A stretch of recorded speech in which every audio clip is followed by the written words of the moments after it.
ठीक, mic on है। तो हम लोग स्टार्ट करेंगे। 12th क्लास का पहला चैप्टर है जिसका शीर्षक है, टाइटल है इंडियन सिविलाइजेशन एंड कल्चर, भारतीय संस्कृति और सभ्यता या भारतीय सभ्यता और संस्कृति। यह ऑटोबायोग्राफी है, माय एक्सपेरिमेंट विथ ट्रूथ। किनका लिखा हुआ है? आत्मकथा महात्मा गांधी जी का है, हमारे राष्ट्रपिता के नाम से जिन्हें जाना जाता था और बापू के नाम से पुकारा जाता था। इनके बारे में परिचय हम बता चुके हैं। डायरेक्ट हम लोग अपने सिलेबस पे आएंगे, पैराग्राफ नंबर 4। उसके पहले रिवीजन के लिए मैं उसको थोड़ा रिकॉल कर लिया जाता है, ठीक है, ताकि जो लोग नहीं थे उनके लिए सुविधा हो। आते हैं पीछे, पेज नंबर अगर हम 5 पे आएंगे तो रिकॉल करते हैं, डिस्कस करते हैं। लिखा हुआ है कि भारतीय संस्कृति और सभ्यता, इसका लेखक है महात्मा गांधी। महात्मा गांधी जी का पूरा नाम मोहनदास करमचंद गांधी था, जिनका जन्म 1869, मृत्यु 1948 30 जनवरी को हुआ था। आत्महत्या हुई थी, याद है? पॉपुलरली नोन एज बापू और the father of the nation, was more a spiritual leader than a politician। कह रहा है कि मोहनदास करमचंद गांधी जी केवल राजनेता ही नहीं थे, बल्कि राजनेता से बढ़कर एक आध्यात्मिक गुरु भी थे, स्पिरिचुअल लीडर या नेता। He successfully used truth and non-violence as the chief weapons against the British rule in India। Bharat में ब्रिटिश शासन जब चल रहा था, यानी अंग्रेजों का जब गुलाम था, तो उन लोगों के विरोधों में उन्होंने सत्य और अहिंसा को हथियार के रूप में प्रयोग किया, शस्त्र के रूप में प्रयोग किया। यही देखे थे आगे। And helped India gain independence. और यह जो सत्य अहिंसा का जो आंदोलन उनके द्वारा चला गया ना, वह आजादी पाने में क्या किया? मदद बहुत किया, यह शस्त्र। फ्रॉम 1915 टिल 1948, 1915 से लेकर 1948 तक ही कंप्लीटली डोमिनेटेड इंडियन पॉलिटिक्स। उन्होंने पूर्ण रूप से, प्रमुखता रूप से राजनीतिक क्षेत्र में रहे। कब से कब तक? 15 to 48।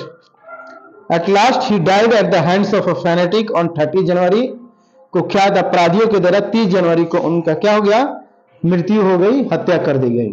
ठीक है, आत्महत्या नहीं, हत्या किया गया था, मर्डर कर दिया गया था। हिज ऑटोबायोग्राफी, उनका आत्मकथा जो पुस्तक है, ऑटोबायोग्राफी, उसका नाम है my experiments with truth and the numerous articles that he wrote for young India. और युवा भारत, नौजवान लोगों के लिए उन्होंने बहुत सारे आर्टिकल्स लिखे हैं और बहुत सारे ऐसे पुस्तकें हैं जो उनके द्वारा लिखी गई है, जिनमें से एक आत्मकथा जिसका नाम है माय एक्सपेरिमेंट्स विथ ट्रूथ, उसको हम लोग पढ़ने जा रहे हैं। And the speeches that he delivered on different occasions reveal him not only as an original thinker but also a great master of chaste idiomatic English in the following extract। English तक के कह रहा है कि विभिन्न मौकों पर, विभिन्न सभाओं में जाकर इन्होंने भाषण डिलीवर किए हैं, दिए हैं, स्पीच दिए हैं, जिनसे केवल उनके बारे में यह नहीं पता चलता है कि वह केवल ओरिजिनल थिंकर, सुधारक हैं, बल्कि सोचने वाले हैं, बल्कि वो मास्टर थे, इंग्लिश भाषा का क्या थे? मास्टर थे। Chest, idiomatic and English. कौन सा English? Chest and idiomatic English का वो क्या थे?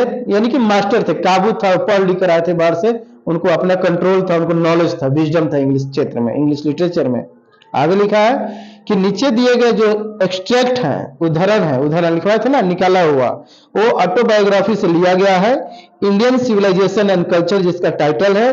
और इसमें Gandhi ji talks about the sound foundation of Indian civilisation, भारतीय सभ्यता की एक मूलभूत जो आधार है उसके बारे में हम लोग देखेंगे इस कहानी में। Which has successfully withstood the passage of time, जो सफलतापूर्वक समय के साथ गुजरता गया। समय जैसे से गुजरता गया, काल जैसे से गुजरता गया, वैसी हमारी सभ्यता उसके साथ पार होती गई, बीतता गया। लेकिन आज भी हमारी सभ्यता कायम है, आगे पढ़ेंगे तो पता चलेगा। द वेस्टर्न सिविलाइजेशन, पश्चिमी सभ्यता, which has the tendency to privilege materiality, can not match the Indian civilisation that elevates the moral being. हमारी भारतीय सभ्यता की एक अच्छी गुण है कि यहाँ पर नैतिक शिक्षा या संस्कार यहाँ पर आज भी कायम है, बढ़ावा देती है। लेकिन हमसे, हमारी सभ्यता से पश्चिमी सभ्यता की जो मेंटालिटी है वो हमसे कम्पिटिट नहीं कर सकता है, तुलना नहीं कर सकता है। यह था परिचय महात्मा गांधी जी के बारे में, यानी कि ऑथर के बारे में। उसके नीचे जाएंगे तो कुछ क्वेश्चन आंसर दिए हैं जस्ट डिस्कस करने के लिए, जस्ट एक्टिविटीज को समझ लीजिए for the students. Number 1, what do you know about Gandhi ji? तो गांधी जी के बारे में क्या क्या जाने हैं? अभी हमको 5 लाइन में बता सकते हैं, 5 पॉइंट। सबसे पहले तो हम वही लिख देंगे कि इट्स फुल नेम या हिज फुल नेम जो था मोहनदास करमचंद गांधी। बॉर्न, डाइड, कौन सा जगह में, पढ़ लीजिएगा। गुजरात के थे ना प्रबंधक के गांधी जी, गुजरात के थे। अच्छा, और सबसे इंपॉर्टेंट अकॉर्डिंग टू इंट्रोडक्शन हम कह सकते हैं कि इन्होंने ट्रू एंड नॉन वायलेंस को अपना हथियार माना against the British rule of India, Bharat में ब्रिटिश शासन के विरुद्ध। और इन्होंने केवल राजनीतिक में नहीं बल्कि धार्मिक गुरु भी थे, ये भी लिख सकते हैं। बहुत सारा पॉइंट है, आप ऐसे भी आध्यात्मिक चीजों के बारे में, इनके बारे में जानते होंगे, बेसिक चीज क्लासों में स्कूल में पढ़े होंगे। सेकेंड है, what did Gandhi do for the farmers in Bihar? Bihar में पश्चिम चंपारण जो आंदोलन हुआ था नील की खेती के लिए, उससे संबंधित कुछ मैटर हुए थे, तो उसको पढ़ के आने के लिए मैंने बोला था, शायद पढ़े हैं कि नहीं, आप लोग इसको पूरा कर लीजिएगा। तीसरा, what do you understand with civilization and culture? कह रहा है कि संस्कृति और सभ्यता से, ये शब्द से आपका शाब्दिक अर्थ क्या है, इस सब क्या समझते हैं? ठीक है, इसके बारे में एक कहानी पढ़ेंगे तो उसमें इसका परिभाषा मिलेगा। ऐसे पता क्या है, कल्चर किसको कहेंगे? रहन सहन का तरीका कल्चर हो गया।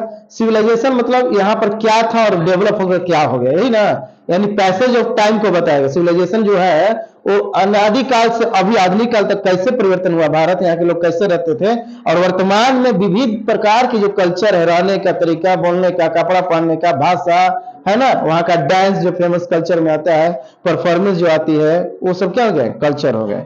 ठीक है, और लास्ट क्वेश्चन दिया है, what do our holy scriptures, यानी पवित्र ग्रंथ, धर्म ग्रंथ होता है उसी को बोलते हैं holy scriptures, tell us about universal human value, मानो सर्वमान, यानी कि ब्रह्मांड में मानव मूल्य को हमारा धर्म क्या बताता है? हमारा धर्म यही बताता है कि भाईचारा का भाव रखना चाहिए, एक दूसरे को मर्डर नहीं करना चाहिए, शाकाहारी जीवन जीना चाहिए ना, सब धर्म बताता है जी। एक दूसरे से प्रेम के साथ, यानी कि ब्रदरहुड लाइफ में होना चाहिए, ब्रदरहुड के साथ ये दुनिया आगे बढ़ सकती है। और सिंपल ट्रिक है love, there must be love between peoples ना, इंटीमेसी होनी चाहिए, एक आंतरिक संबंध होनी चाहिए, एक दूसरे को समझने वाला हो सके, मोरल थिंकिंग होनी चाहिए उन लोगों को। सिंपल में हाई थिंकिंग, सिंपल लिविंग होना चाहिए ना, तो वो व्यक्ति आगे जीवन बढ़ता है। अब आते हैं, स्टार्ट होता है पैराग्राफ, चैप्टर का नाम फिर से दिया, शीर्षक वही भारतीय सभ्यता और संस्कृति। पैराग्राफ 1 में मैंने पढ़ाया था, लिखा है कि आई बिलीव दैट, मैं विश्वास करता हूं कि the civilization India has evolved is not to be beaten in the world, यानी हमारा भारतीय संस्कृति जैसा उभरा है, इसका कोई विश्व के अन्य देशों की संस्कृति या सभ्यता इसका तुलना नहीं कर सकता। Nothing can equal the seeds sown by our ancestor, हमारे पूर्वजों के द्वारा जो रीति रिवाज छोड़कर गया है, जो संस्कार हमारे अंदर आज भी आधुनिक काल में पीढ़ी पे जो पड़ा, वर्तमान पीढ़ी पर, उसका तुलना दूसरे जगह नहीं हो सकता है। जो बीज हमारे यहाँ बोल गए हैं और दूसरे देशों में नहीं पाए जाते हैं, उसका बराबरी नहीं कर सकता है। None can be equal with us. आगे लिखा है कि कुछ सभ्यताओं का एग्जाम्पल दिया गया है, जैसे रोम साम्राज्य, रोम एम्पायर जब था, रोम वेंट, उसकी सिविलाइजेशन खत्म हो गई। Greek share the same fate, यानी ग्रीक का भी सेम फेट, मतलब रोम का गया तो इसका भी गया। पेज नंबर 6 पे आते हैं तो लिखा हुआ है, the might of the pharaohs are broken, pharaohs लोग बड़े बड़े महाराजा लोग होते थे, किंग का नाम है फॉरोज, उन लोग भी टूट गए, उन लोग का भी क्या हो गया, घमंड क्या हो गया, टूट गया समय के साथ। जापान हैज बिकम वेस्टर्नाइज, और जापान पूरी तरह से पश्चिमीकृत हो गया है, पश्चिमीकरण हो गया है, क्योंकि वो क्या हो गया, अमेरिकन जो डेवलप्ड कंट्री है उससे डेवलपिंग कंट्री जब बदलने लगता है तो उसको बोलते हैं वेस्टर्नाइज हो जाना। अर्थ समझ में, कोई डेवलप कंट्री है, जैसे एग्जांपल चाइना, जापान, अमेरिका, ये सब, यूएसए जो है, या लंदन, ब्रिटेन है, उससे हम लोग इंडिया डेवलपिंग कंट्री, उसके चीजों को अगर कॉपी करेंगे तो समझो हम वेस्टर्नाइज हो गए। क्लियर समझ में आ गया? तो जापान पूरी तरह से पश्चिमीकरण हो गया उसमें, और चाइना का तो कहना ही नहीं है। चाइना हर एक चीज बनाता है, उसके पास हर एक टेक्नोलॉजी है, और पूरी तरह से 99% कहेंगे फुली वेस्टर्नाइज्ड है। आगे, बट इंडिया इज स्टिल, लेकिन भारत आज भी अपनी सभ्यता को कायम रखा है, संस्कृति पाई जाती है। आगे, समहाउ, किसी भी तरह या अन्य, साउंड एट द फाउंडेशन, हमारी भारतीय सभ्यता की मूलभूत आज भी आधार मजबूत है। हमारी सभ्यता की आधार क्या है? मजबूत है। The people of Europe, Europe के जो लोग हैं, learn their lessons from the writings of the men of Greek और Rome which exist no longer in the formal glory। कह रहा है कि ग्रीक और रोम सभ्यता के लोगों, पूर्वज के जो था उनके द्वारा लिखित जो लेख है, राइटिंग्स है, उससे ये लोग सीखना चाहते हैं। कौन लोग? यूरोप के पीपुल लोग सीखना चाहते हैं, जो वर्तमान में जैसे पहले लिखा हुआ था वैसा उस स्थिति में अभी नहीं है, उस भव्यता में, ग्लोरी में नहीं है। In trying to learn from them, और उन लोगों से सीखने की कोशिश में द यूरोपियंस इमेजिन करते हैं कि they will avoid the mistakes of Greek and Rome, कि हमारे जो पूर्वज रोम के साम्राज्य में या ग्रीक के जो सभ्यता थी उनके द्वारा की गई गलतियों को हम दोहराएंगे नहीं। सच इज देयर पिटीबल कंडीशन, और ऐसा आज की अन्य देशों की सभ्यताओं की स्थिति हो चुकी है। क्लियर है? एक दयनीय स्थिति हो चुकी है। Second paragraph, in the mist of all this, और इस सब के मध्य में, बीच में, इंडिया रिमेन्स इमूवेबल, हमारा भारतीय सभ्यता अटल है, ज्यों का त्यों है। And that is our glory, और यही हमारी एक महानता है या भव्यता है या सुंदरता है हमारा देश का। It is a charge against India, भारतीयों के विरोध में या भारतीयों के प्रति ऐसा दोष लगाया जाता है कि हर people are so uncivilised, ignorant and stolid, कि यहाँ के लोग, भारतीय लोग असभ्य होते हैं, अनपढ़ होते हैं, अनएजुकेटेड होते हैं, इग्नोरेंट होते हैं, कोई भी चीज को लोग इंकार करते हैं, वैल्यू नहीं देते हैं, और स्टोलिड मतलब क्या लिखवाए थे? मंदबुद्धि, हाँ, स्लो थिंकर, हम लोग मंदबुद्धि वाले हैं, ऐसा लोग सोचते हैं कि भारतीय लोग अनसिविलाइज्ड हैं। They don't know how to talk with other, they don't have manners, they don't know the code of conduct, ये सब नहीं है, आचरण नहीं है, इसलिए लोग कह रहे हैं uncivilized. That is not possible to induce them to adopt any change, कह रहा है कि इन लोग को मनाना, किसी नई परिवर्तन को मनाना और बकवास करना बराबर है, ये लोग जल्दी मानता नहीं है, ऐसे लोगों को मानना है, कहना है। और आगे कह रहे हैं कि यह भी दोष लगाया गया है कि it is a charge really against our merit, यह हमारे खूबियों के विरुद्ध में दोष लगाया जा रहा है। उन लोगों को पता नहीं है, बल्कि हमारी एक खूबी और एक अच्छी बात है, कोई नई चीज अपनाने से पहले उसे जांचना परखना एक अच्छी कला है कि नहीं है? लेकिन लोगों को लगता है कि नहीं, ये लोग असभ्य, अनसिविलाइज्ड, अनएजुकेटेड पर्सन है। What we have tested and found true on the anvil of experience, नहाई, अनुभव के नहाई पर जो कुछ भी हम लोगों ने देखा है, इसको जांचा है, परखा या सत्य पाया है, we dare not to change, उससे हमें चेंज करने की कोई हिम्मत नहीं करते हैं। जैसे मान लो कोई वस्तु आया भारत में, जैसे 5G टेक्नोलॉजी आया, तो हमारा भी रिसर्चर वहां लैब में बैठे हुए साइंटिस्ट लोग, ये भी जब उसको देखेंगे रिसर्च करके, रिसर्च करने का मतलब उसको अप्लाई किया गया पहले कि 5G ट्रायल, अभी ट्रायलिंग चल रहा है, जब 5G ट्रायल सक्सेस हो जाएगी, देखेंगे कि 4G अब पहले जैसा स्पीड नहीं है। क्यों? क्योंकि 5G को ट्रायल में डाला गया है, अभी फ्री में है ना, अनलिमिटेड, लेकिन जब ये चालू हो जाएगा, हर जगह सेटअप हो जाएगा इसका जोन, वाईफाई जोन या जो भी नेटवर्क का जो जोन होता है, लैंडलाइन के नीचे बैठ जाएगी तारें, हर जगह 5G नेटवर्क बैठ जाएगा, उसके लिए तार बिछता है, अंदर में केबल होते हैं, तो फिर इसका क्या, इसका भी रिचार्ज आने लगेगा 5G का, था ना, 2G से 3G हुआ, 4G हुआ, 5G। उसी तरह मान लीजिए 5G आया, तो उसको अपनाने से पहले हमारा भारतीय वैज्ञानिक या भारतीय लैब में इसका जब अनुसंधान नहीं करेंगे, तब से हम अपनाते नहीं है। तो ये हमारे लिए एक मेरिट की बात है, लेकिन अन्य लोग भारतीयों को क्या समझते हैं? अनसिविलाइज समझते हैं या स्टोलिश समझते हैं, स्लो थिंकर लोग सोचता है। लेकिन हम लोग स्लो थिंकर नहीं है, हम लोग डीप थिंकर है, हम लोग रिसर्च करते हैं गहराई तक, आखिर है क्या वो चीज। क्लियर? आगे,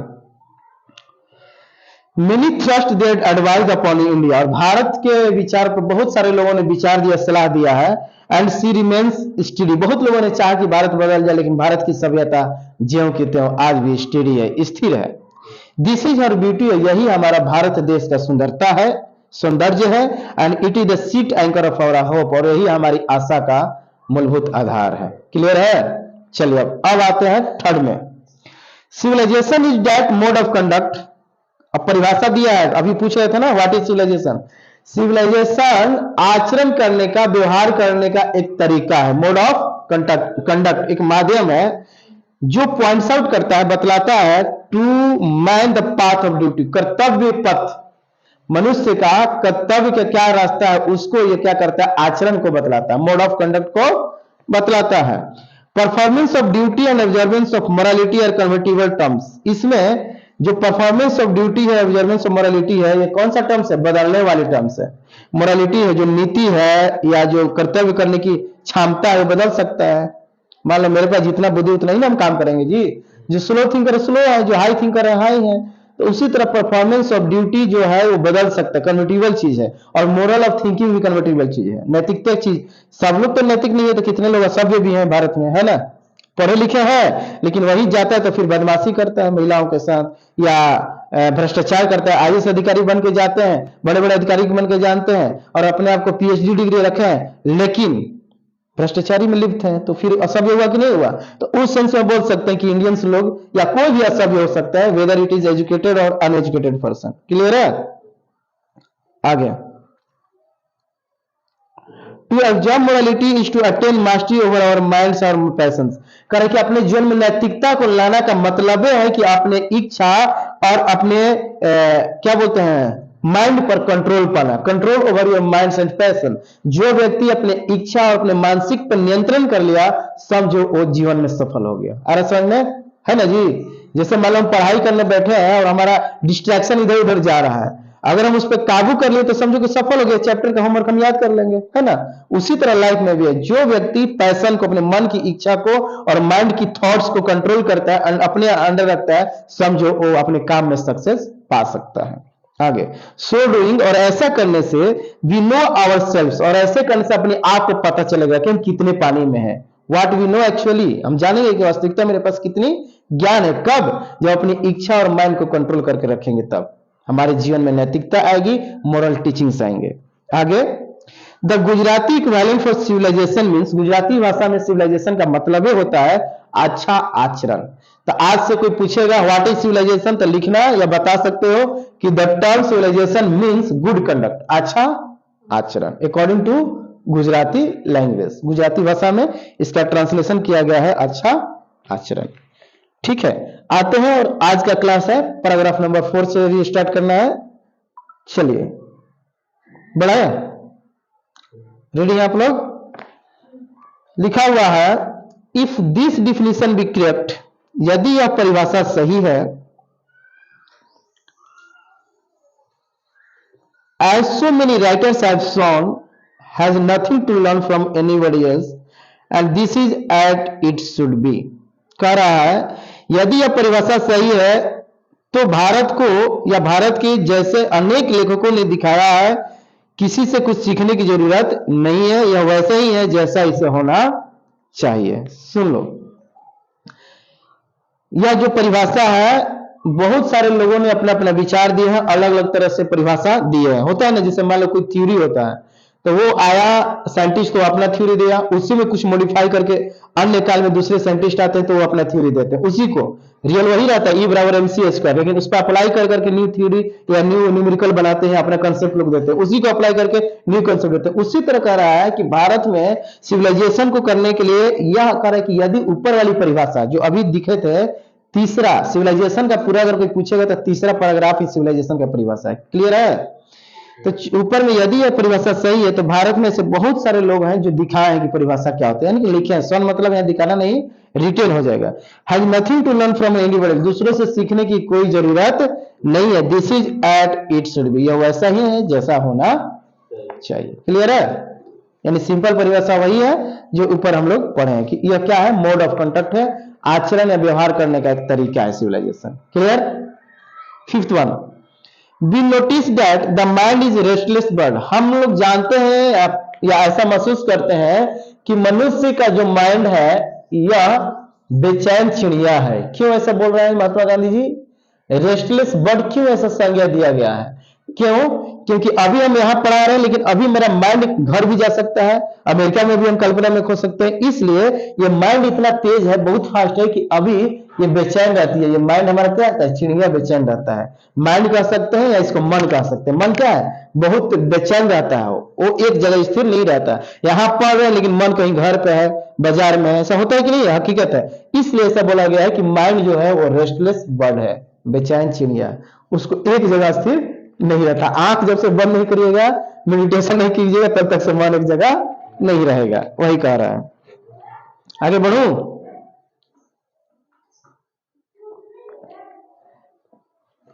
बेचैन पक्षी है।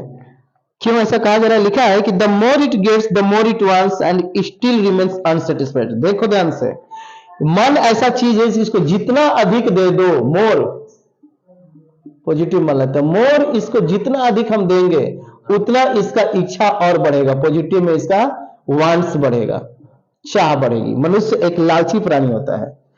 आज इसके पास पैदल चप्पल, पहले क्या था, खड़ा था, लकड़ी का चप्पल था बाबा के पास, पंडित जी जो लोग होते हैं। धीरे धीरे प्लास्टिक का चप्पल आया, एक से एक फैशन चप्पल आया। उसके बाद कहा कि ना हम चप्पल से ना चलेंगे, हम साइकिल से चलेंगे। तो दहेज में साइकिल लेते थे। मेरे पिताजी को दहेज में साइकिल मिला था उस समय जब शादी हुआ था, है ना। उसके बाद जमाना आ गया तो बाइक चाहिए। बाइक के बाद कहा नहीं, हम भाड़ा पे बैटरी वाला टेम्पू लेंगे 3 चक्का। ओकरा ना ना ना, हमारी इज्जत डाउन होता, कार लेंगे। ओकरा बाद ना ना ना, ट्रेन में सफर करम, ट्रेनों से ना, फ्लाइट में जाए, फ्लाइटों से ना, हम पासपोर्ट बने, विदेश में रहम। ऐसे करके लालच बढ़ते जा रहे मनुष्य का, है ना। तो वही कह रहा है कि जितना इसको दोगे, मनुष्य को, माइंड को जितना दोगे, उतना इसका वांट्स, इच्छा बढ़ती जाएगी, चाह बढ़ती जाएगी। और इसके बावजूद भी यह व्यक्ति यानी हम सब अनसेटिस्फाइड रहते हैं, असंतुष्ट रहते हैं। ये बात तो एकदम यूनिवर्सल ट्रूथ है, कोई नहीं रोक सकता भैया, है ना। आगे बढ़ते हैं। The poor to be happy, sorry वहां नहीं, पैराग्राफ 5 में, the more we indulge in our passions the more unbridled they become. कह रहे कि जितने इच्छा में और हम लोग डूबेंगे, उलझेंगे। इंडल्ज मतलब डूबना, उलझना। मीनिंग दिया है ना जी। इंडल्ज मतलब होता है उसमें उलझना। देखिए कह रहे कि जितने अधिक हमारी पैशन, अपने इच्छा को देखेंगे, उतनी हमारी चाह बढ़ेगी और उतना अधिक पाने की हम कोशिश करेंगे। एकदम पॉजिटिव वे में चले, इसका कोई मतलब उल्टा रिलेशन नहीं है, पॉजिटिव है। पॉजिटिव को रिलेशन पढ़ेंगे ना स्टैटिस्टिक्स में, पॉजिटिव नेगेटिव को रिलेशन सहसंबंध है। जितना अधिक पैशन, इच्छा रहेगी, उतनी चाह बढ़ेगी। जितनी चाह रहेगी उतना कहो कि हमको और दो, और दो, आने दो, आने दो। ठीक है, लेकिन उसके बावजूद भी हम अंततः रिजल्ट आता है कि असंतुष्ट है।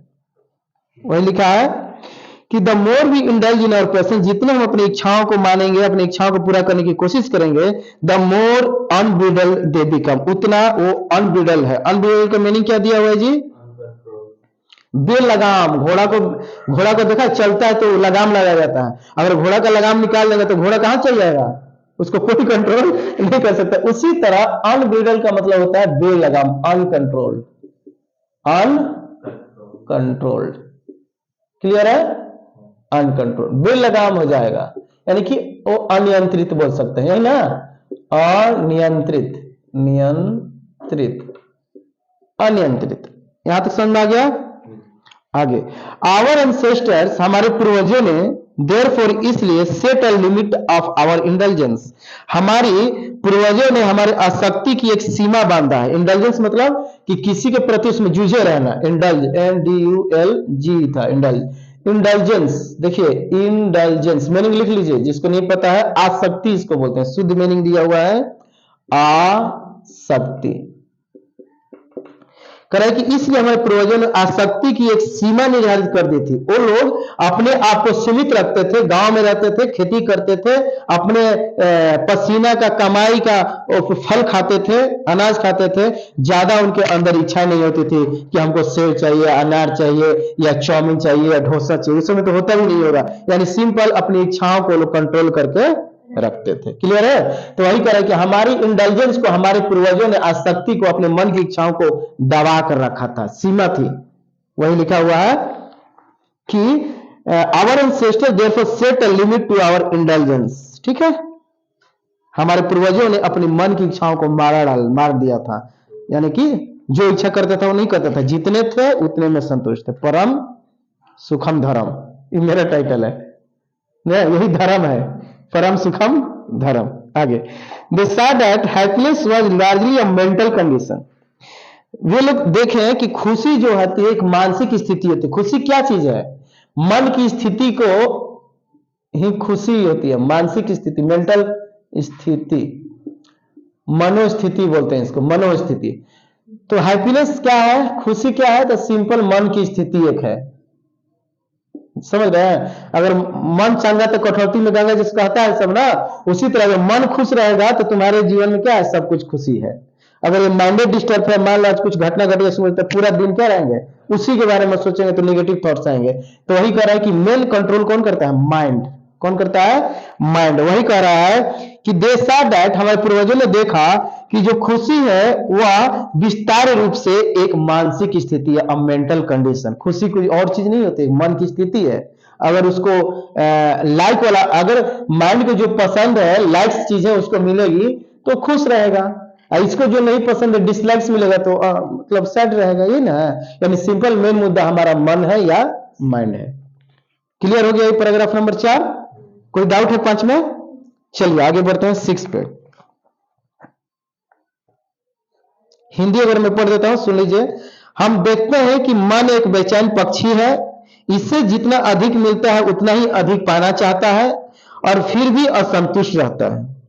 जितना अधिक हम विषय में लिप्त होते हैं, यानी जितने अधिक हम अपनी इच्छाओं में लिप्त होते हैं, उससे उतने अधिक हम अनियंत्रित होते जाते हैं, यानी उसके कंट्रोल में हो जाएंगे। जैसे मान लो कोई बाइक चला रहा है तो बाइक 40 से तक चलाना होता है, लेकिन ढेर हीरो लोग बाल झाड़ के डेंट पेंट लगवा के 80 में जाता है, तो वो बाइक को कंट्रोल नहीं करता है, बाइक में उसको कंट्रोल करता है, बस एक्सीडेंट हो जाता है। उसी तरह हमारी मन की इच्छा है, हमको अपनी इच्छाओं को ऊपर काबू रखना है, लेकिन इच्छा में हम काबू हो जाए तो फिर तो गड़बड़ हो जाएगा। रॉन्ग नंबर है भैया, रॉन्ग नंबर डायल कर देंगे, तो बच के रहना है।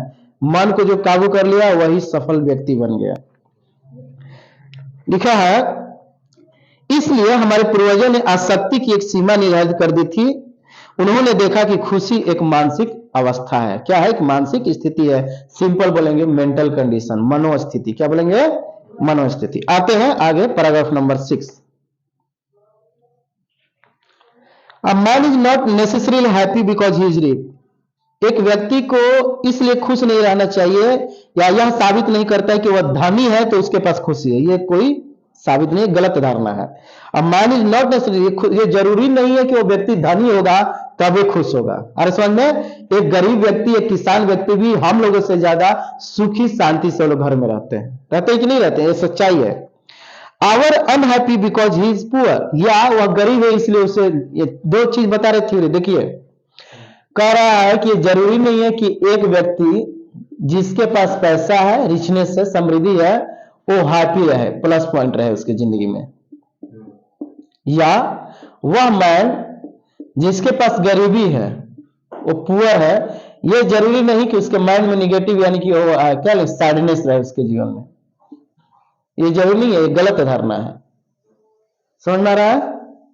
मेन चीज वो है कि मन की स्थिति, मन तुम्हारा ठीक है तो सब ठीक है।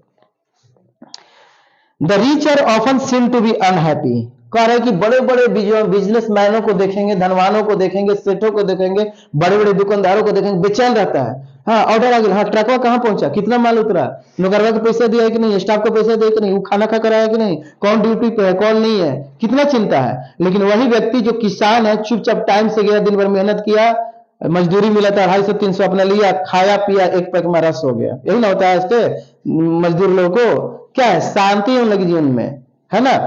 आगे कह रहा है कि द रिच आर ऑफन, प्राय देखा जाता है कि धनवान लोग, बड़े बड़े बिजनेसमैन लोग नींद की गोली पील्स आता है, दवा खा के सोते हैं। समझ लो, इतनी बेचैनी है उन लोग के पास, शांति नहीं है जीवन में। The poor to be happy, लेकिन छोटे छोटे लोग को टेंशन नहीं रहता है। जाएंगे टोला मोहल्ला में तो देखेंगे बिना कपड़े पहने लड़का सब घूमता फिरता, मोटा देंगा रहेगा, एक मुक्का मारेगा तो धस जाएंगे हम, है ना। इतने मजबूत उनके बेटा बेटी होते हैं जो बाहर मतलब झुग्गी झोपड़ी में रहते हैं, कितना मजबूत रहता है वो लोग, है ना। हम लोग को रोग हो जाए लेकिन उन लोग के सामने रोग नहीं है, खेलते कूदते सब रोग खत्म। इसका कहने का मतलब है कि प्राय देखा जाता है कि गरीब लोग बहुत खुशी से रहते हैं और अमीर लोग बहुत चिंतित रहते हैं। Millions will always remain poor, और असंख्य लोग, लाखों लोग आज तक गरीबी रही है और गरीबी रहेगी ही, क्योंकि एक समान होना असंभव इस पृथ्वी पर, एक समान होना, इक्वालिटी होना असंभव है, हो ही नहीं सकता है। वही लिखा है कि millions will always remain poor, बहुत सारे लोग, लाखों लोग हमेशा गरीब रहते हैं। ऑब्जर्विंग ऑल दिस, और ये सब देखने के बाद, ऑब्जर्व करने के बाद, our ancestor dissuaded us from luxuries and pleasures, ये सब चीजों को, हकीकत को देखने के बाद हमारे पूर्वजों ने डिसुएड किया। डिसुएड मतलब क्या है? परसुएड मतलब लुभाना, किसी चीज को लुभाना। देखो इसका वर्ड होता है परसुएड। जैसे मेला लगा था 204 शहीद वाला मेला लगा था, उसमें हम जलेबी को देकर परसुएड हो जाते थे, लुभा जाते थे, तो पूरा स्टाफ जाकर हम लोग 3 बार खा लेते थे दिन भर में जलेबी है ना। अब वही डिस्ट्रॉयड मतलब ठीक इसका उल्टा। अरे समझ में, डिस्ट्रॉयड मतलब इसका अपोजिट वर्ड है। परसुएड लुभाना, डिस्ट्रॉयड मतलब डिस्ट्रैक्टिव अट्रैक्टिव, अट्रैक्शन डिस्ट्रैक्शन बोल सकते हैं इसको। तो जब अट्रैक्शन होगा तो परसुएड बोलेंगे, जब डिस्ट्रैक्शन होगा तो डिस्ट्रॉयड बोलेंगे। तो हमारे पूर्वजों ने किस चीजों से अलग हटा, डिस्ट्रैक्ट हुआ किस चीजों से? 2 चीजों से, शान शौकत और ऐशो आराम से। 2 चीजों से डिस्ट्रॉयड होना है। नंबर 1 हमारे पूर्वज डिस्ट्रॉयड हुए हैं प्लेजर से, सैर सपाटा से, और दूसरा लग्जरी से। शान शौकत के लाइफ नहीं हमारे पूर्वजों ने जिया है, लग्जरीज। अरे समझ में, बड़े बड़े 5 स्टार होटलों में हमारे पूर्वजों ने नहीं जिया। वो अपना जानते थे कि हम कितने में हैं और कितना में हमको खुशी मिलती है, इसलिए वो लोग डिस्ट्रैक्ट होते थे 2 चीजों से, फैशनेबल चीजों से। बड़े बड़े जो लग्जरी शान शौकत वाली लाइफ जीते हैं, बिना मतलब का पैसा खर्च करना, पैसा उड़ाना, उन लोगों का नीति नहीं थी। क्लियर है यहां तक? आ गया। We have managed with the same kind of flow as existed thousands of years ago। कह रहे कि हम भारतीय लोग अपने पूर्वजों को द्वारा जो रखी गई प्लो है, जुआ, बैल के कंधे के ऊपर देखी होगी, जब खेत जोताता है तो इस पर लकड़ी का रखा जाता है जुआ, प्लो। तो जो कंधे पे हमारे जो पूर्वज जिम्मेवारी दी है, उसको हम लोग आज तक सदियों से लेकर चले आ रहे हैं, इसलिए हमारे भारतीय सभ्यता आज भी जिंदा है। क्लियर है? वही एग्जाम्पल दे रहा है कि we have managed the same kind of flow as existed thousands of year. हजारों वर्ष पहले जो हमारे पूर्वज रखे थे, उसी को हम लोग भी जिम्मेवारी को अपने कंधे पर लेकर चले हैं। क्लियर है? तो मीनिंग है प्लो, प्लो मतलब जुआ, प्लो मतलब क्या होता है? जुआ, PLOEG। हाँ, जिम्मेदारी हो जाएगा, रिस्पॉन्सिबिलिटी। हिंदी सुन लीजिए, लिखा है कोई आदमी धनी होने के कारण सुखी और गरीब होने के कारण दुखी हो, यह जरूरी नहीं है।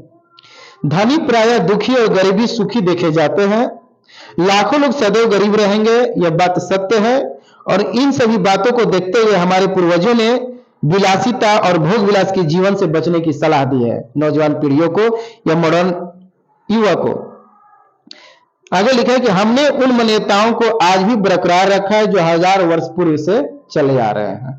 आज भी वो मान्यताएं जो है, आज भी जो जिम्मेवारियां हैं, हम उसको निभाते आ रहे हैं। यहीं तक पढ़े ना? आगे we have retained the same kind of cottages that we had in former times and our indigenous education remains the same before। कह रहे कि आज भी कॉटेज मतलब क्या होता है? झोपड़ी, घर। आज भी गांव में जाएंगे, ग्रामीण क्षेत्रों में जाएंगे, तो आज भी हमारी पुरानी सभ्यता वाली क्या, वो सब गांव के, हाँ, घरें दिख जाएंगी पुरानी, आज भी कॉटेजेस हैं। सेम प्रकार, रिटेन मतलब रखना, रिटेन मतलब क्या होता है? रखना। आज भी कायम है, बरकरार है।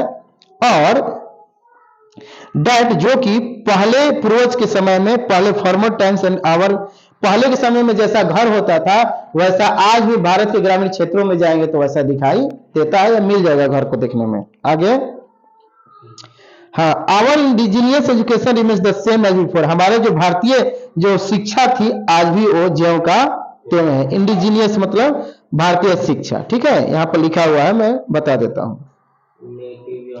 घरेलू शिक्षा लिख दीजिए। इंडिजीनियस एजुकेशन मतलब घरेलू शिक्षा। होमली मेड होता है ना जी, homely made things. Indigenous, indigenous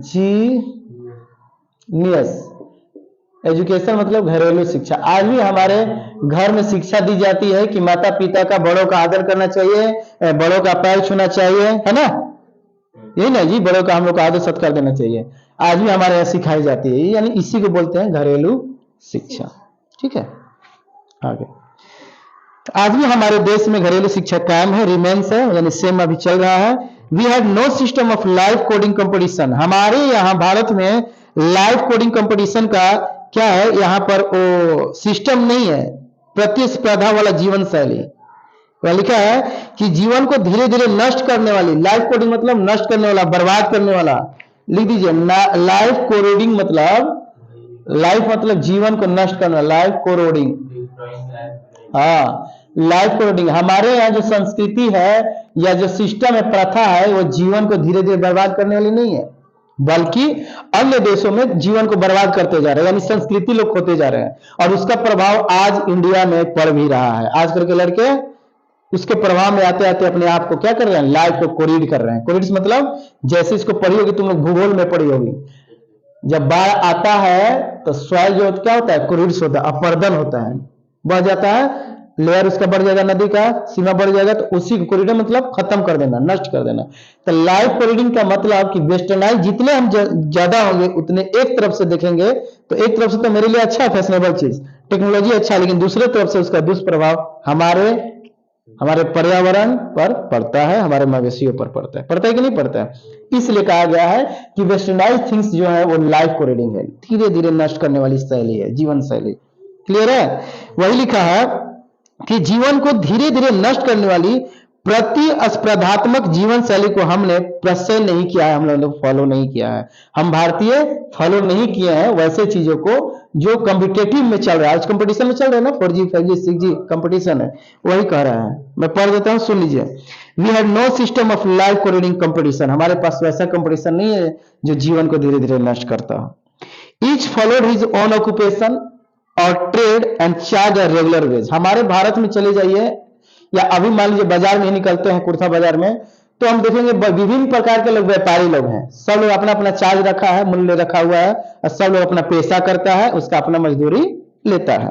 वही लिखा है कि ईच फॉलोड हिज ओन, यहाँ पे प्रत्येक व्यक्ति, भारतीय लोग अपना पैसा को करते हैं, अपने व्यापार को करते हैं, और अपने के लिए कुछ नियत, रेगुलर मतलब नियत या उचित मजदूरी लेते हैं। वेज मतलब क्या होता है, मजदूरी, वेतन, मजदूर को दिया जाता है वेज। इसलिए कहा जाता है दिहाड़ी मजदूर को डेली वेजेज वर्कर है, दिहाड़ी मजदूर, यानी भर दिन काम करो, शाम को अपना वेतन ले जाओ। Each followed his own occupation or trade and charged a regular wage. It was not that we did not know how to invent machinery. इसका मतलब यह नहीं कि हम लोग नहीं जानते हैं कि मशीन की कैसी खोज करना। इसका मतलब यह नहीं कि हम लोग रोज कमाते हैं, अपना पैसा लेते हैं, व्यापार करते हैं। इसका मतलब ये कतई नहीं है कि हमारे भारतीय लोग नहीं जानते हैं कि मशीन का कैसे खोज करना है। हमारे भारत में एक से एक महान वैज्ञानिक हुए हैं, भगोलविद हैं, नक्षत्र शास्त्री है, बहुत सारे लोग विद्वान है, हर एक क्षेत्रों में, हर एक विषय के क्षेत्रों में देखेंगे तो बहुत सारे हैं। इसका मतलब यह नहीं कि हम मशीन की खोज करना नहीं जानते हैं, but our forefathers knew that, लेकिन हमारे पूर्वज लोग यह जानते थे कि if we set our hearts after such things, अगर हम मशीनीकरण के पीछे चले जाएंगे, कौन, पूर्वज लोग इस बात को जानते थे कि अगर हम मशीनीकरण के पीछे चले जाएंगे, टेक्नोलॉजी के पीछे चले जाएंगे, तो we would become slaves and lose our moral fibre. समझ लो, हम लोग अपने संस्कृति को खो जाएंगे, नैतिक शिक्षा को खोकर हम लोग आज उसका गुलाम हो जाएंगे, जैसे हम अभी गुलाम हैं। मोबाइल चल रहा है, यूट्यूब क्लास ले रहे हैं, तो मैं इस टेक्नोलॉजी का क्या हूं, गुलाम हूं। आज के ऑनलाइन डिजिटल क्लासेस सब 5G और इस मीडिया और दूसरा सोशल मीडिया का हम क्या है, गुलाम है। तो पूर्वज जी पहले से जानते थे कि अगर हम इसको अपनाएंगे, मशीनीकरण को अपनाएंगे, तो हम एक दिन इसके अंडर में आ जाएंगे। और रियलिटी यही है कि हाँ, we are all under control of machinery युग, मशीनरी एज, है ना। आगे तो मोरल फाइबर को खो लेंगे, नैतिक शिक्षा को हम क्या हो जाएंगे, खो जाएंगे। आगे लिखा है इसलिए वे लोग after due deliberation decided that we should only do what we could with our hands and feet. इसलिए अपनी इच्छा से, डेलिब्रेशन मतलब अपनी इच्छा, डेलिबरेटली काम करना, ठीक है। इसलिए हमारे पूर्वजों ने अपनी इच्छा से बड़ी सोच समझकर, डेलिबरेटली मतलब सोच समझकर, उन्होंने निर्णय लिया कि हम वही काम करेंगे जो काम हम अपने हाथों और पैरों से कर सकते हैं। क्योंकि हमारे पूर्वज किसान थे और टेक्नोलॉजी भी उतना डेवलप नहीं था, तो ये तो बात सही है। उन लोगों ने डिसाइड किया कि हम वही काम करेंगे जो अपने हाथों से पैरों से कर सकते हैं।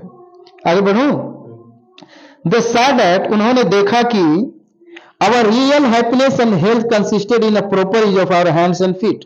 हमारे पूर्वजों ने देखा कि हमारी जो वास्तविक खुशी कहां मिलती है, जब हम, वास्तविक खुशी कब मिलती है और कब हम स्वस्थ रहते हैं, जब consisted in proper use of our hands and feet, जब हम अपने हाथ और पैर का उचित प्रयोग करते हैं तो हम स्वस्थ रहते हैं और हमारा मन की स्थिति, मनोस्थिति भी खुश रहती है। यह रेस्टलेस बर्ड नहीं रहेगी, अरसन में। और बात रियल है, पूर्वज बहुत सोच समझकर, डेलिब्रेशन मतलब सोच समझकर ये बातें कदम उठाए हैं।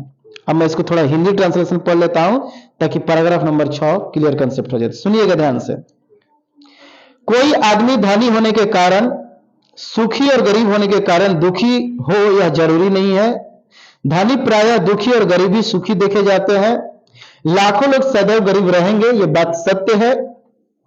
और इन सभी बातों को देखते हुए हमारे पूर्वजों ने भोग विलास की जिंदगी से बचने की हमें सलाह दी है और उनके द्वारा जो मान्यताएं थी उसको आज भी हजारों वर्ष बीत गए, उसको हम लोग मानते आ रहे हैं। जो जिम्मेवारी थी कंधे पर उसको हम लोग अपनाते आ रहे हैं।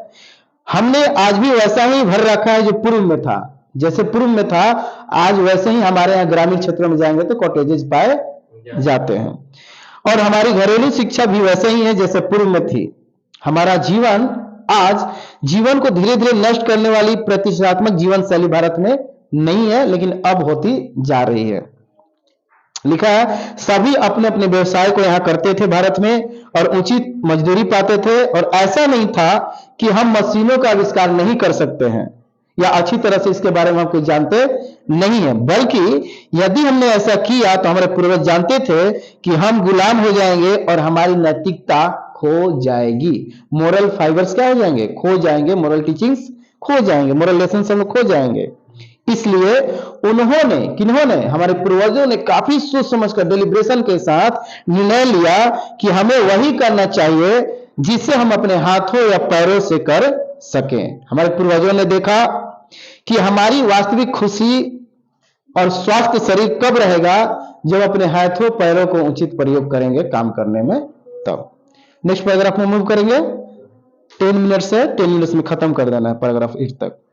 7 आइए 7वां में दे फर्दर रीजन दैट आगे उन्होंने तर्क दिया। रीजन मतलब तर्क देना। रीजनिंग पढ़ते हैं ना जी, तर्क। हमारे पूर्वजों ने तर्क दिया कि the large cities were a snare, बड़े बड़े जो शहर है वो महाजाल है। जिससे मुंबई को माया नगरी कहते हैं और उस महाजाल में जो फंस गया वह तो ओरिजिनल बन गया और ना तो बर्बाद हो गया। जैसे हमारे मिस्टर सुशांत सिंह राजपूत जी जो थे एक्टर, बेचारे गरीब परिवार से थे, बिहार के होके पटना के होके गए थे बॉलीवुड दुनिया में, लेकिन लोगों ने वहां उसको क्या कर दिया? खत्म करवा दिया। सुसाइड नहीं किया, पता नहीं क्या रियलिटी थी, लेकिन जो गरीब परिवार से लोग जाते हैं उसको समाज ऊपर उठने नहीं देता है। विद्या भारती थी, सॉरी विद्या भारती, उनको भी छोटे कास्ट से आती थी, उनको भी छत से फेंक दिया बाहर। हीरोइन को बहुत हिट करने लगी, गरीब परिवार की थी, उसका कोई फोर फादर्स गॉड फादर नहीं होता है मूवी में बैठा हुआ। तो उसी तरह समाज में भी है कि जो लोग ऊपर बढ़ना चाहते हैं उसको हमेशा पीछे पैर खींचने के लिए तैयार है लोग। वही कह रहा है कि हमारे, और इसलिए कहा गया है कि शहर एक माया का जाल है, दिखावा है, रियलिटी चीज या रियल खुशी वहां नहीं है। जैसा मान लो ये घर है तो यहाँ कितना संकीर्ण गली है, जिस गली से हम लोग आते हैं पढ़ने के लिए। लेकिन यही मैं जब गांव गया था तो पूरा अपने खेत पर घूमने गया तो कितना हमको फ्रेश एयर मिला सुबह सुबह। 3 दिन छुट्टी पे गए थे ना, तो दोनों में हमको बहुत अंतर समझ में आया। यहाँ आने के बाद रोड का गर्दन नाक में घुसता है, गली में जाते हैं तो, अब वहां एकदम पूरा शांति है, शुद्ध हवा है ना, चिड़िया की आवाज सुनाई दे रही थी। यहाँ कहाँ आवाज सुनाई देता है? रूम में हम लोग पैक रहते हैं, है ना जी। यहाँ खाली लिली की आवाज सुनाई देता है, भो भो भो, पालतू कुत्ता का। ठीक, आगे बढ़ते हैं। तो लिखा है कि द फर्दर रीजन दैट, आगे तर्क दिए कि सिटी जो है एक स्नेयर है, स्नेयर मतलब फंदा, जाल है, and are useless encumbrance and that people would not be happy in them। encumbrance का मतलब क्या होता है? लिख लीजिए, मैं लिखा देता हूं। हाँ, बर्डन, बोझिल काम को बोलते हैं इनकम्ब्रेंस, बोझिल, बर्डन, इनकम्ब्रेंस, बोझिल, यानी कि शहरी जीवन एक बोझिल जीवन है। हार्ड, हार्ड नहीं, बोझिल मतलब क्या? जैसे नहीं खाए का ठीक नहीं है लेकिन सब कुछ खरीद रहे हैं तो बोझ बनते जाए कि नहीं, कर्जा ऊपर। बोझिल मतलब क्या होता है? बर्डनफुल है, मतलब इसको नेगेटिव सेंस में ले सकते हैं। बोझिल का मतलब क्या हुआ?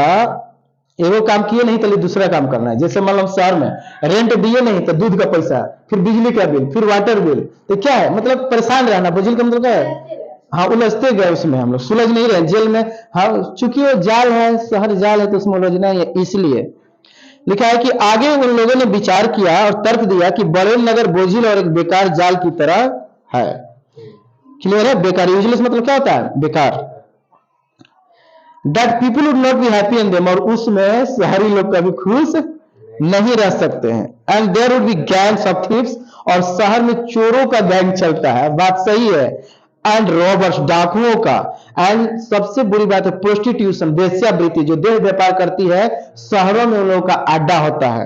And vice flourishing in them, और वहां से अवगुण निकलता है। शहरों से जाएंगे तो शहर में जाकर पीना सीख जाता है, पैसा उड़ाना सीख जाता है, माता पिता का वैल्यू देना छोड़ना सीख जाता है ना। लोग आदर सत्कार नहीं से आएगा शहर से, हाँ सूट वूट पहन ले, खड़ी हिंदी बोलेगा, तो गाँव वाला अरे अंग्रेजी बोल गए, तो कहते अंग्रेजी नहीं, हम तो हिंदी बोल रहे हैं, दिल्ली से आए कमा कर। यानी कहने का मतलब है स्वभाव चेंज हो जाता है। वाइस फ्लरिशिंग क्या होता है, अवगुण वहां से निकलने लगते हैं। वाइस क्या होते हैं, फ्लरिशिंग होते हैं। इन देम, शहरों में, तो क्या क्या शहर में बताया, चोरों का, डाकुओं का गैंग रहता है, वैश्यावृत्ति रहती है, और वहां वाइस फ्लोरिशिंग रहती है, यानी कि बुराइयां ही बुराइयां फैलती रहती है माहौल। In them and that poor man would be robbed by rich, और अगर गरीब व्यक्ति शहर में जाता है तो उसका मोबाइल स्टेशन पे खींच लेता है, छीन लेता है मोटरसाइकिल से। शहर में सब घटना होती है जी। और चोर लोग कहां पकड़ाता है, सीसीटीवी कैमरा, तो सीसीटीवी कैमरा कहां रहता है, शहर में ना। तो इससे प्रूफ हो रहा है कि चोरी ज्यादा शहर में ही होता है। आगे देवर, इसलिए हमारे पूर्वजों ने सेटिस्फाइड विथ स्मॉल विलेजेस, छोटे छोटे गांव में ही हमारे पूर्वज संतुष्टि के साथ रहा करते थे। Last and final paragraph of the day या ऑफ द क्लास, 8 पैराग्राफ में आएंगे। आगे बढ़ो, हिंदी सुन लो। आगे उन लोगों ने विचार किया या तर्क दिया कि बड़े नगर बोझिल और बेकार जाल की तरह थे, जिसमें लोग खुश नहीं रहेंगे। उसमें चारों चोरों के समूह, लुटेरे, वेश्याएं और दुष्ट पूर्ण बुराइयों का बोलचाल तेजी से बढ़ती है, पनपती है, और गरीबों को धनी लोग के द्वारा लूट लिया जाता है। इसलिए वे लोग अपने छोटे छोटे गांव में रहकर संतुष्ट रहा करते थे। पहले के बाद लास्ट से के आज का last paragraph 8, page number 7, paragraph number 8। दे सा दैट, उन्होंने देखा कि, किसके लिए दे लग रहा है बार बार, एंसेस्टर्स के लिए, हमारे पूर्वजों के लिए। They say that, saw that kings and their swords were inferior to the sword of ethics. कह रहा है कि जो नैतिकता चीज है, हथियार, नैतिक का जो हथियार है, उसके सामने राजा का तलवार, राजा का हथियार कुछ नहीं है, अतुल्य है। और समझ में, उसका तुलना नहीं कर सकते हैं। वही लिखा है कि उन लोगों ने देखा कि राजा और उनके तलवार नैतिकता की तलवार से छोटी है। क्या है, छोटी है। इंफीरियर मतलब क्या है, नीचता, नीच है। इंफीरियर लो है। क्लियर हो गया। यानी सिंपल में कह रहा है कि जितना ज्ञान बड़ा होता है उतना तलवार काम नहीं कर सकता। इसलिए महात्मा गांधी जी शांति पूर्वक आंदोलन किए। लाठी था, लाठी लेकर ठुकुर ठुकुर चलते थे, लाखों आदमी उनके पीछे, उनको विचारों के पीछे चलता था, उनके पीछे नहीं चलता था। उनके पास जो नॉलेज था, एक जागरूक करने की जो शक्ति थी, भाषण देने की जो कला थी, उससे लोग जागरूक होकर उनके पीछे भीड़ जाया करते थे। अरे समझ में, या कोई भी कोचिंग चलता है तो शिक्षक के पास नॉलेज रहता है तभी तो वहां भीड़ जुटता है जी। उसी तरह कह रहा है कि इन लोगों के पास वैसी शक्ति थी, इथिक्स, नैतिकता में जो बल है वो राजाओं के या कोई भी शस्त्र में वो बल नहीं है। आगे देयरफॉर, इसलिए held the sovereigns of the earth to be inferior to the rishis and the fakirs. इसलिए यह बात सत्य है कि बड़े बड़े महाराजाओं, बड़े बड़े राजा, बुद्धिमान, पढ़े लिखे लोग, जो लोग प्रभुत्व चलाते हैं, सोवरेन मतलब प्रभुत्व, शासन चलाना, सोवरेन कंट्री है ना हमारा देश, जो शासन चलाते हैं, लास्ट में जाके पंडित जी के पैर पे गिरते हैं, आईएएस अधिकारी, नेताजी के अनपढ़ के पैर पे जाकर। यही रियलिटी है इंडिया का, इसलिए इंडिया विकास नहीं कर रहा है ना। Held the sovereigns of the, जो पृथ्वी पर पूरा शासन किया है, टू बी इंफीरियर, जाके नीच हो जाते हैं। किससे भी नीच बन जाते हैं, ऋषि और मुनि और फकीर से भी लोग नीचे हो जाते हैं। क्लियर है। आगे, अ नेशन, एक राष्ट्र, with a constitution like this is fitter to teach others than to learn from others. कह रहा है कि एक ऐसा देश जहां पे अपना संविधान हो, वहां पर सबसे बड़ी बात क्या होता है कि वहां खुद सीखने से अच्छा लोगों को सिखाने की कला वहां पे रहती है। और समझ में, it is fitter to teach others than to learn from others. दूसरों से सीखने से, टू टीच अदर्स, दूसरों को सिखाने से अच्छा रहता है कि खुद हम सीखें। अरे समझ में, दूसरों से सीखने से, सिखाने से अच्छा है कि पहले खुद हम सीखें फिर उसको टीच करें। पहला यही होना चाहिए प्रोसेस। वही ना, नाचे न जाने अगनवे टेढ़ है ना, मतलब नॉलेज नहीं है लेकिन पढ़ाना स्टार्ट कर दिया। या अधजल गगरी छलकत जाए, पानी में आधा उसको गगरी को भर के जाएंगे तो बढ़ते जाएगा, लेकिन उसमें वजन रहेगा तो बहेगा नहीं, बहेगा भी तो एकदम धीरे धीरे पैर दबा के चलेगा, चलेगा ना जी, कितना भी फोर्स आएगा तो। यानी कहने का मतलब है कि नॉलेज नहीं है तो फिर कुछ प्रोसीड नहीं करना चाहिए। वही लिखा है कि a nation with a constitution like this is fitter to teach others than to learn from others. वह राष्ट्र जहां संविधान में दूसरों को सिखाने से अच्छा है कि खुद क्या करे, पहले सीखे, यही ना। इसका हिंदी सुन लीजिए क्या लिखा हुआ है।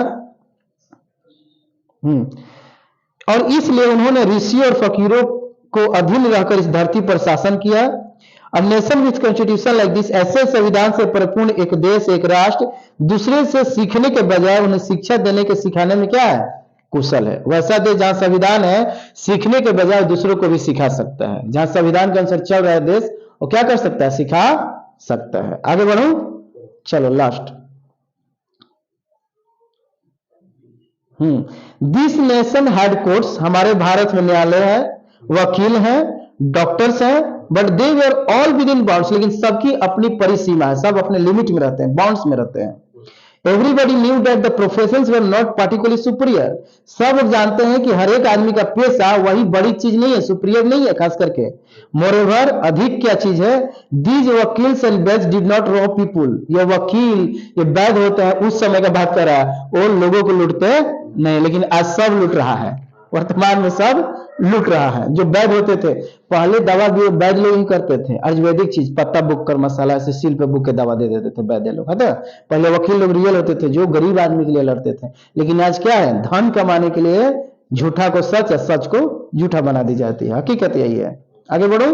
दे were considered people's dependants not their masters, वो लोग लोगों के जो डिपेंडेंट है उस पर निर्भर है, उस पर लोग भरोसा रखते थे ना कि उसके मालिक के ऊपर। अरे समझ में, गरीब में कह रहा है कि दे वर कंसिडर्ड पीपुल्स डिपेंडेंट्स, लोगों के ऊपर वो निर्भर रहते थे। जैसे जो भी वकील होते थे उसका कैसे चलेगा वकालत, गरीब लोग उसके पास आएंगे तब। नॉट देयर मास्टर, ये ना कि वो आया गरीब तो उसको अपने काबू में कर ले, वो नहीं कर रहा है, उन लोग के ऊपर निर्भर रहते थे, वैद्य वकील आम जनता के ऊपर। आज भी हमारा नेता जो है, हम वोट नहीं देंगे तो सरकार चलेगी, पीपुल, हमारा जो गवर्नमेंट है वो पीपुल के ऊपर डिपेंड करता है। जब तक से इलेक्शन नहीं होगा, चुनाव नहीं देंगे, तब तक से सुयोग्य नेता नहीं आएगा। उसी तरह उस समय के वैद्य या जो भी वकील होते थे वो पीपुल के ऊपर ही डिपेंड करते थे, उन लोगों के ऊपर मास्टरी नहीं करते थे, काबू नहीं पाते थे। जस्टिस वॉज टोलरेबली फेयर, और सहनीय से एक उचित न्याय होता था। पहले क्या होता था, उचित न्याय लोगों को मिलता था। द ऑर्डिनरी रूल, एक सामान्य रूल क्या था, नियम था, वाज टू अवॉइड कोर्ट्स, एक ऑर्डिनरी नियम क्या बन चुकी है कि न्यायालय को हम लोग क्या कहते हैं, अवॉइड कर देते हैं। और बड़ी बात, अच्छी बात है, अगर आपस में सुलझ गए, सरपंच मुखिया लेवल से सुलझेंगे, थाना लेवल से सुलझ गए, कोर्ट में मैटर नहीं गया तो और अच्छी बात है आम जनता के लिए। आगे लिखा है, देयर वर नो टाउट्स और ल्यूर पीपल इनटू देम, और वहां पर उस समय पूर्वज के समय में क्या नहीं होता करता था, ल्यूर मतलब लुभाना, क्या होता था, ठगना और उलझाना। टाउट्स मतलब ठगना, लूर मतलब लुभाना चाहिए, उलझाना, लिख दो। टाउट्स मतलब ठगना, आज जैसे लोग ठगते हैं ना, चीट करता है गरीब आदमी को ब्लॉक में लेता है, टाउट्स एंड ल्यूर, लुभाना, टाउट्स ठगना, ठीक है। टाउट्स मतलब ठगना, ल्यूर मतलब लुभाना। तो ठगना या लुभाना या दलाली या बिचौलियों का काम करना नहीं था। कब, हम पहले का बात कर रहे हैं, वर्तमान का नहीं बात कर रहे हैं, पहले की बात हो रही है। There were no touts to lure people into them, पूर्वज के टाइम में न ठगना था, न चोरी था, न डकैती था, न लुभाना था या न उलझाना था किसी को। This evil too was noticeable only in and around capitals, और ये सब जितनी बुराइयां हैं ये सब किसी शहर या राजधानी के आसपास ही देखा जाता है, ग्रामीण क्षेत्रों में पाए जाते हैं लेकिन बहुत कम पाए जाते हैं वर्तमान में। लेकिन पहले ग्रामीण क्षेत्र में बिल्कुल नहीं था, 100%, शहर में ही चोरी होती थी। आगे, the common people lived independently, और जो आम व्यक्ति है, आम जनता है, वो आत्मनिर्भरता के साथ जीता है, आजादी के साथ जीता है। And followed there agriculture occupation, और लोग अपना खेती का पेशा करते हैं, खेती का काम करते हैं। They enjoy true home rule, और घर का वो लोग अपना नियम को क्या करते हैं, पालन करते हैं और खुश रहते हैं। होमवर्क में पेज नंबर 7 का जितना फिल इन द ब्लैंक्स दिया है और ऑब्जेक्टिव शॉर्ट आंसर दिया, इसको कल बनाकर लाना है, ठीक है। पेज नंबर 7 का होमवर्क, ठीक, थैंक यू।